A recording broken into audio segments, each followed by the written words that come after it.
Have the calls changed in any way since lockdown? Has there been a shift in what people are calling up about, or is it just been an increase in numbers?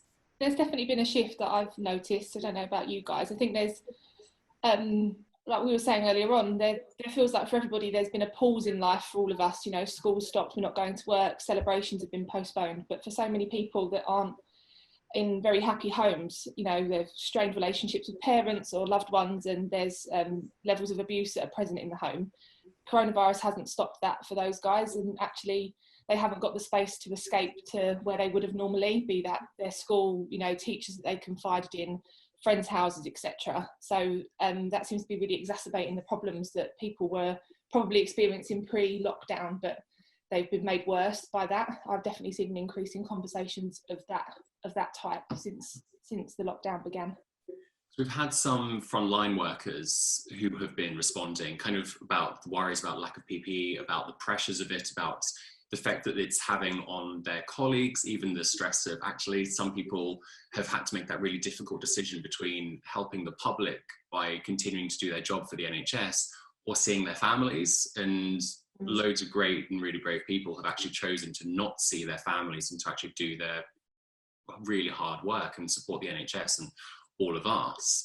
And that takes a huge toll on people when you're doing a really difficult job at the best of time, let's say, under this. And have you guys found, has it changed the way you think about volunteering? Has it changed the way about how you talk to people, and you know, the coaching and the progress you've made through the platform? Has that changed your views of mental health in any way?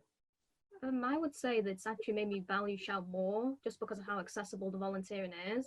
Because I think a lot of mental health volunteering, particularly at the moment, it's all face-to-face, whereas those services are shutting down right now when we're in lockdown, but we're still there for people. And what sort of things help those who are reaching out? Is it, from your experience, is it reassurance? Is it purely just having these conversations and being able to share their worries and anxieties? I think for a lot of the texters, that they want to feel heard, and I think you know, like we said, so the other services aren't there to listen to them at the moment. There's nobody around. A lot of people don't have friends that they can get, you know, and see face to face. And I think the ability to drop a quick message to us when they might be in one of the situations where they can't openly speak because they've got people in the house with them who aren't aware of what they're going through. I think the ability to do that to us is absolutely priceless at the moment. So they're not necessarily wanting direct advice or anything like that. It's purely to be able to share and offload some of the feelings and some of what they're going through. And has the training and everything you've picked up through what you've learned through Shout and things like that, are they skills that you can use back home in your own personal lives? Massively. Yeah.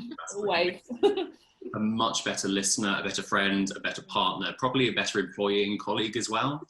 Do you guys think that we're reaching enough people? Do you think Shout is in the community enough? Because one of the things we've obviously been doing was with our front line is trying to get the frontline NHS team to be able to access and know that the support is there. But there is still quite a big stigma within the NHS about reaching out for support for mental health, because many of them believe that they are the place to go to for support and that they shouldn't be asking others for support, which is wrong, but that is the way they feel. Do you feel we're getting into enough of these places we need to be to allow people to find Shout and know it's there? No, I think not enough people know about us. And also, we were saying this earlier, I think people fear that at the moment, because of what's going on and the virus, that the kind of their mental health it isn't as important as what's happening in the world at the moment. And so people are putting it on the back burner and thinking, you know, oh, that doesn't matter. It's, you know, compared to what everyone else is going through at the minute, I can just get on the end of this. But I mean, don't, like, we're here, that's what the service is there for. And yeah, we just wish that more people would text in as and when they feel like they need it. So have you got a message? Those wanting perhaps or thinking about reaching out but haven't yet done so, what would be your message? Reach out. Yeah. We're here, you know, and don't think that it's not valid because of everything else that's going on in the world. The problem is too big or small for us to talk about. You guys are the trailblazers.